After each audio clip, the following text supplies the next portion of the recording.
हमारी अमंग अस horror story part 1 और part 2 में काफ़ी अच्छा रिस्पांस मिला है। एक में 22,000 के अराउंड व्यूज़ है और दूसरे में 3,000 के अराउंड। तो इस सभी के लिए आप सभी का बहुत बहुत थैंक यू। और इसीलिए आज हम लेके आए अमंग अस हॉरर स्टोरी पार्ट 3। तो कहानी की स्टार्टिंग होती है रमेश नाम के एक लड़के से। रमेश 12th स्टैंडर्ड में पढ़ता था। वो 12th स्टैंडर्ड में अब पहुंच चुका था, इसीलिए उसके पेरेंट्स ने अब उसे एक एंड्रॉयड फ़ोन दिला दिया था। वो दिन भर एंड्रॉयड फ़ोन में लगा रहता था और नए नए गेम्स ट्राई करता रहता था। उसका दिन का ज़्यादातर समय एंड्रॉयड गेम्स में ही बीतता था। उन्हीं एंड्रॉयड गेम में से एक गेम की याद, या कहे एक बहुत ही भयानक और बुरी याद, उसके दिमाग में आज तक रही हुई है। जी हाँ, वो गेम खेलते खेलते उसके हाथ एक गेम लगा जिसका नाम था अमंग अस। ज़्यादातर लोगों को पता होगा कि इस अमंग अस में क्या होता है। एक इम्पोस्टर होता है और बाकी क्रूमेट होते हैं। तो यही हो रहा था। एक दिन रमेश अपने क्लास के दोस्तों के साथ अमंग अस खेल रहा था। उनमें सिर्फ उसकी क्लास के 9 ही लोग थे और एक रैंडम बंदा था। वो रैंडम बंदे का नाम था मैक्स। रमेश और उसके दोस्तों ने कुछ मस्ती करने की सोची। उन 9 दोस्तों ने डिसाइड किया कि अब वो बार बार इम्पोस्टर चाहे जो भी हो वो मैक्स को ही आउट करेंगे। और क्या था, वो यही करते गए। वो हर बार वोटिंग टाइम पे मैक्स को ही वोट कर रहे थे।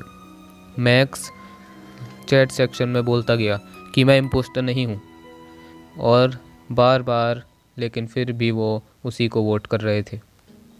मैक्स बार बार बोल रहा था कि वो इम्पोस्टर नहीं है, प्लीज़ ढंग से खेलो, ऐसे खेलने में कोई मज़ा नहीं आता है।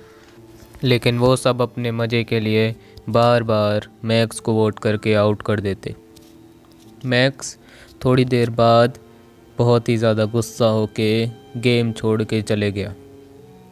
उसके बाद रमेश और उसके दोस्तों ने भी गेम छोड़ दिया और रात बहुत हो चुकी थी, इसलिए रमेश अपने बेड में जाके सो गया। रात के करीब 12 बज रहे थे। रमेश बहुत गहरी नींद में सो रहा था। अचानक से उसका फ़ोन अपने आप ऑन हुआ। रात को वो फ़ोन स्विच ऑफ करके सोता था, पर अपने आप ही रात के करीब 12 बजे उसका फ़ोन अपने आप ऑन हो गया। फ़ोन में से काफ़ी तेज़ आवाज़ आने लग गई और ये सोच के रमेश बहुत ही ज़्यादा घबरा गया और अपनी गहरी नींद से भी उठ गया। लेकिन इतना ही काफ़ी नहीं था। एक और मुसीबत रमेश का इंतज़ार कर रही थी। इसके बाद रमेश ने एक हुडी पहने हुए अनजान व्यक्ति को उसके कमरे के शीशे की तरफ बढ़ते हुए देखा। वो जैसे जैसे आगे बढ़ा, आगे आके उसने शीशे का कांच तोड़ना शुरू कर दिया। रमेश घबरा गया और उससे उसका नाम पूछा। उसने कहा, पहचाना नहीं, मैं मैक्स। इसके बाद रमेश काफ़ी ज़्यादा डर गया और जल्दी से अपने घर से बाहर भागने लगा। कुछ देर बाद भागने के बाद रमेश काफ़ी ज़्यादा डर गया था, इसीलिए भागते भागते डर के कारण वो वहीं पर बेहोश हो गया। ये रमेश के लिए एक बुरे सपने जैसा था। अगले दिन रमेश की नींद खुली तो वो अपने बेड में लेटा हुआ था। रमेश अभी भी थोड़ा घबराया हुआ था। रमेश ने सबसे पहले उठ के अपना फ़ोन चेक करने की सोची।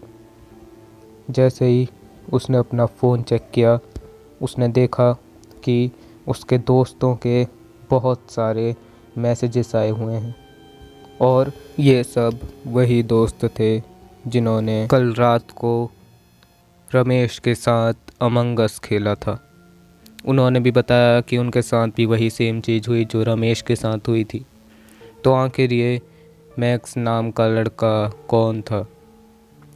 इसको इन सब की लोकेशन कैसे पता चली और कल रात को ये सब के घर एक साथ कैसे आया था? आपका इन सब के बारे में क्या कहना है कमेंट सेक्शन में ज़रूर से बताना। और वीडियो अच्छी लगी हो तो लाइक कमेंट करके इस वीडियो को शेयर भी कर देना। तो मिलते हैं अगली वीडियो में। Thanks for watching.